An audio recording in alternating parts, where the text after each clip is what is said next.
안녕하세요. 시어머니도 아니고 시이모 때문에 결혼 생활에 회의감을 느끼게 된 30대 여성입니다. 남편과는 오랫동안 알고 지낸 사이예요. 처음 알게 된 건 대학교에 들어가고 얼마 지나지 않아 가입했던 동아리에서였지요. 남편은 군대에서 막 전역한 선배였고 신입생이었던 제 눈에는 그런 남편이 꽤나 어른스럽게 보이더군요. 하지만 그때만 해도 그냥 선후배 사이로 적당한 거리를 유지하며 지냈지 같이 술자리는커녕 밥 한 번 먹어본 적이 없었네요. 그런 남편과 사귀게 된 건 졸업 후 취업을 하고도 한참이 흘러서였습니다. 남편이 제가 일하는 곳에선 멀지 않은 새로운 회사로 이직을 해왔거든요. 반갑기도 하고 여러 가지로 상황이 맞아떨어지다 보니 이후로 자주 만나서 그간 서로 놓쳤던 안부와 소식들을 나누기 시작했지요. 이후로 조금씩 빠르게 가까워져 반년 만에 연인 사이가 되었고 결혼까지 약속하게 되었답니다. 남편이 중학교에 들어가고 얼마 지나지 않았을 무렵 아버님께서 세상을 떠나셨어요. 하지정맥 수술을 위해 입원을 하셨는데 수술 직후 의식불명 상태가 되었다가 2달을 못 채우고 돌아가셨다고요. 지금 생각해보면 의료사고였던 것 같은데 당시만 하더라도 의료사고라는 단어 자체가 잘 쓰이지도 않았고 그래서 따져야 한다는 생각은 아예 해보지도 못했답니다. 이후로 남편은 어머님과 단둘이 살았는데 그나마 다행이었던 건 조부모님께서 한동안 경제적으로 많이 도와주셨다대요. 하지만 남편이 고등학교를 졸업하던 시기에 어머님께 남자가 생겼고 한 동네에 살고 계시던 조부모님 귀에도 그 소식이 들어갔습니다. 이후로 조부모님의 지원은 자연스레 끊어지게 되었고 어머님은 그 남자와 살림을 차리셨대요. 반면 서울에 있는 대학에 합격한 남편은 자의반 타의반으로 혼자 서울로 올라왔어요. 그리고 그때 어머님의 언니, 그러니까 남편에게는 이모였던 시이모가 남편더러 당신 집에 들어와 지내라고 하셨고요. 한푼이 아쉬웠던 남편 입장에서는 거절할 수 없는 제안이었지요. 하지만 시이모 집에서 사는 건 녹록지 않은 일이었습니다. 시이모가 남편의 방이라고 내준 곳은 창고이자 옷방처럼 쓰이는 코딱지만한 방이었대요. 얼마나 잡동사니들이 많이 있었는지 대각선으로 눕지 않으면 다리를 쭉 펴고 누울 수도 없었다고요. 식사 역시 젊은 놈이 삼시세끼를 다 챙겨 먹으려 드냐며 처음부터 먹는 걸로 그렇게 눈치를 줘서 시이몬에서 밥 먹은 횟수가 한 달에 10번이 채 되지 않을 정도였다고요. 그나마도 라면이 대부분이었어요. 그런데도 시이모는 시이모부한테 자기 면이 안 선다며 아르바이트를 하며 학비와 생활비를 벌던 남편에게서 돈을 가져가기 일쑤였답니다. 듣다 못한 제가 뭐하러 그런 푸대접을 받으면서 그 집에 있었냐 하니 새 인생 시작한 어머님께 걱정을 끼치고 싶지 않았다는데 어찌나 속이 상하던지요. 하지만 이런 과거를 시이모는 자기 마음대로 자기 유리한 쪽으로 기억을 하고 있더라고요. 남편한테 대놓고 한다는 소리가 자기가 없었으면 남편이 무슨 수로 이 서울 땅에 자리 잡고 살 수 있었겠냐면서 정말이지 어찌나 생색을 내는지 모르는 사람이 보면 시이모가 남편 목숨이라도 구해준 줄 알 만큼 거들먹거리기 일쑤였어요. 그리고 그런 시이모의 오만한 태도는 급기야 상견례 자리까지 이어졌습니다. 상견례 당시 저희 쪽이야 당연히 친정부모님 2분 다 자리를 하셨지요. 그리고 저로서는 남편 쪽은 아버님은 돌아가셨으니 당연히 어머님만 나오실 줄 알았네요. 남편도 별다른 말이 없었고요. 그런데 뜻밖에도 상견례 장소에는 어머님뿐만 아니라 시이모까지 나와 계시더군요. 양가 식구들끼리 가벼운 인사를 주고받고 얼마 지나지 않아 바로 본론으로 들어갔습니다. 혼수며 예단이며 전반적으로 결혼에 관해 이야기를 나누기 시작했지요. 사실 남편과 저는 이미 무엇을 어떻게 얼마나 할지 어느 정도는 결정을 내린 상황이었어요. 솔직히 양가 부모님 모두 특히 어머님의 경우 당장 저희 도움이 필요하신 정도는 아니었지만 그렇다고 저희를 도와주실 형편도 아니었거든요. 그렇다 보니 진작부터 남편도 그렇고 저도 양가 부모님께 부담은 드리지 말자 했어요. 저희는 어른들께 저희 능력이 닿는 선에서 결혼식도 올리고 집도 장만하되 쓸데없는 허례허식은 물론이고 보여주기식 혼수랑 예단은 생략하고 싶다고 그간의 생각을 말씀드렸습니다. 그러자 친정부모님도 그렇고 어머님까지도 젊은 애들이 어쩜 그렇게 기특한 생각을 했냐며 미안하고 고맙다 하시대요. 그런 말을 듣자고 한 소리는 아니었지만 아무튼 전반적으로 훈훈한 분위기였어요. 그런데 어이없게도 시이모 혼자서 언성을 높이며 산통을 깨셨습니다. 어떻게 그런 중대한 결정을 저희 멋대로 정하냐면서. 특히 남편더러 너는 누구 덕분에 서울 하늘 아래서 장가까지 가는데 당신한테 의견 한마디 안 물어볼 수 있냐고 쏘아 붙이시더니 저한테도 아무리 세상이 달라졌어도 어떻게 맨몸으로 시집올 생각을 하냐입니다. 전혀 예상치도 못한 시이모의 말에 남편도 저도 황당해서 순간 벙쪘지요. 남편이 그런 시이모님을 향해 한숨을 쉬면서 이모는 사람이 양심도 없냐고 무안을 주대요. 어머님도 시이모더러 쓸데없는 소리를 하냐고 핀잔을 주셨고요. 그런데도 시이모는 남편 말이고 어머님 말이고 들은 채도 안 하셨습니다. 모자가 쌍으로 생각이 없다나 어쩐다나 앞에 버젓이 저희 친정부모님이 계시는데도 전혀 개의치 않고 당신 하고 싶은 말은 다 하시더라고요. 그러자 보다 못한 저희 친정부모님께서 시이모를 향해 그쪽은 초대받지 못한 손님이라며 여기에 무슨 자격으로 와서는 부모들도 가만히 있는데 쌍지팡이를 짚고 나서냐고 한마디 하셨습니다. 그렇게 결국 상견례고 뭐고 다 파토가 났어요. 그래도 파혼으로 이어지지는 않았습니다. 이튿날 바로 남편이 저희 부모님을 찾아와 몇 번이고 죄송하다며 사과를 드렸거든요.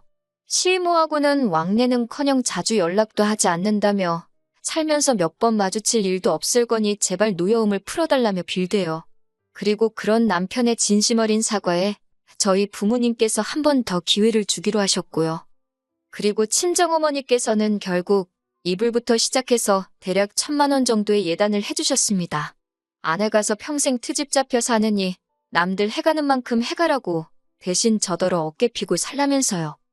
그리고 이후로 한동안 남편과 저 두 사람의 결혼 생활만 놓고 이야기하자면 정말 평화로웠습니다. 그때 시이모 때문에 파혼이라도 했다면 얼마나 후회스러웠을까 싶을 정도로요. 하지만 어느 날 갑자기 어머님이 같이 살던 남자와 헤어지면서 상황은 생각지 못한 방향으로 흘러가기 시작했어요. 특히 어머님께서 당신이 사실 여윳돈이 7천만 원 있다며 그걸 저희한테 주는 대신 앞으로 같이 살고 싶다 하셨을 땐 너무 당황스러워서 해야 할 바를 모르겠더군요. 하지만 상황은 생각보다 싱겁게 종료되는 듯 했습니다. 어떻게 해야 하나 고민하던 저와 달리 남편이 나서서 단박에 싫다 했거든요. 이제껏 따로 잘 살았는데 갑자기 왜 살림을 합치자는 거냐며 어머님더러 그 돈으로 차라리 당신 살 곳을 구하라 했다대요. 어머님은 몹시 서운한 눈치셨지만 남편이 완강한 태도로 버티니 어쩔 수 없다는 듯 알겠다 하셨다고요. 그리고 저는 그때만 하더라도 어머님께서 사시던 동네 그 어디쯤에 당신의 거처를 마련하실 줄 알았습니다. 그런데 이후로 한 2주나 지났을까요? 어머님께서 저희 신혼집에서 차로 10분 정도 걸리는 곳에 반월세로 집을 얻으셨다며 이사를 오셨네요. 그런데 이 소식을 알게 된 시이모는 이때다 싶었는지 또다시 이러쿵저러쿵 간섭을 시작했습니다.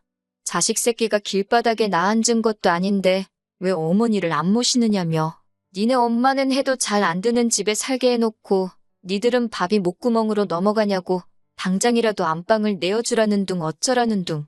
정작 어머님께서는 아무 말씀도 안 하시는데 시이모 혼자서 열을 내더니 순식간에 저희를 천하의 불효자로 만들더군요. 그뿐만이 아니었습니다. 이후로도 시이모는 걸핏하면 저더러 어머님 댁에 반찬을 해다 주라던가 가서 빨래를 하라던가 정말이지 별의별 잔소리를 해댔어요. 사실 어떻게 들릴지 모르겠지만 한창 직장에서 이리 깨지고 저리 깨지며 일하고 있는데 그런 전화까지 받으면 하루 종일 기분이 더럽거든요. 그래서 나중에는 일부러 전화를 안 받고 문자에 답장도 늦게 했네요. 그런 와중에 기어이 저와 시이모가 부딪히고 말았습니다. 그날은 제가 몸이 영 좋질 않아서 병가를 내고 집에서 쉬고 있었어요. 그런데 뜬금없이 시이모한테 전화가 걸려오대요. 보나마나 또 괜한 트집을 잡아서 잔소리를 하려나 보다 싶어 안 받을까 했지만 동시에 혹시나 어머님께 무슨 일이라도 있는가 싶어서 결국 일단은 전화를 받았습니다. 그랬더니 기껏 시이모가 한다는 말이 지금 저희 집 근처를 지나가는데 배가 고프다며 저희 집에서 밥을 먹고 가야겠답니다. 가뜩이나 몸도 안 좋아서 한껏 예민해진 상황이었고 집에 뭐 대접할 만한 것도 없고 결국 제가 시이모더러 죄송하지만 제가 너무 몸도 안 좋고 집에 마땅히 음식도 없으니 다음에 오시라 했습니다. 그러자 시이모가 언짢았는지 차가운 목소리로 알았다 한마디를 내뱉고는 전화를 뚝 끊어버리대요.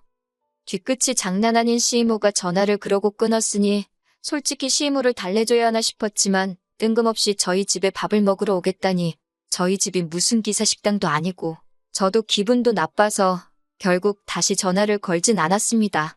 나중에 혹시라도 말이 나오면 그때 잘 설명을 해야겠다. 그렇게 생각하고 말았네요. 그리고 그 이후로 한 2시간쯤 지났을 때인가 친정어머니가 연락도 없이 오셨습니다. 아파서 회사도 못 갔다는 소리에 걱정이 돼서 전복죽을 써 오셨다고요. 그리고 막 한입 뜨려는 때에 다시 시임으로부터 연락이 왔습니다. 친정어머니도 보고 계신데 전화를 안 받기도 그래서 전화를 받으니 시이모가 한다는 말이 대뜸 생각할수록 괘씸하다며 빽하고 소리를 지르는 거예요. 그 목소리가 어찌나 크던지 친정어머니까지 깜짝 놀라서 소리 지른 게 누구냐 물으셨는데 순간 시이모도 친정어머니의 목소리를 들었고 양쪽에 서로를 소개 아닌 소개를 시키자 시이모가 저더러 아파 죽겠다며 자기는 못 오게 하더니 니네 엄마는 불러들였냐며 저더러 웃기는 애랍니다. 그러면서 저더러 친정어머니 앞에서 혼이 나야 그 버르장머리가 고쳐지지 않겠냐며 대뜸 전화에다 대고 화를 내기 시작하더군요. 말대꾸를 해대는 거 보니까 멀쩡하면서 죽을 병에 걸린 것도 아닌데 시이모가 온다고 하면 얼른 오려고 하고 하다못해 김치밖에 없어도 밥을 차려주는 게 맞는 거 아니냐면서 저더러 예의도 모르고 경우도 없대요. 게다가 당신은 시어머니의 언니니까 따지고 보면 어머님보다 더 높은 사람인데 저더러 자기를 뭘로 보고 어떻게 그따위로 행동을 하냐고요. 그리고 나서도 한참을 무슨 입에 따발총이라도 달린 거 마냥 어찌나 따다다다 당신 말만 쏟아내던지 저한텐 단 1초도 해명할 틈조차 주질 않더라니까요. 한바탕 폭풍우가 지나간 듯한 시이모의 전화가 끊어지고 저는 졸지에 그것도 친정어머니 앞에서 수모를 겪었다는 생각에 저도 모르게 눈물을 흘렸습니다. 그런 저더러 친정어머니께서 전 잘못한 거 없다며 울지 말라셨고요. 그러더니 바로 사위인 남편에게 전화를 걸어 시이모와 있었던 일을 설명하셨습니다. 그리고 남편더러 퇴근 후 최대한 빨리 집으로 오라며 시이모 전화번호도 물어보시대요. 얼마 후 친정어머니의 전화인 걸 알고 받은 건진 모르겠지만 하여튼 시이모가 전화를 받더군요.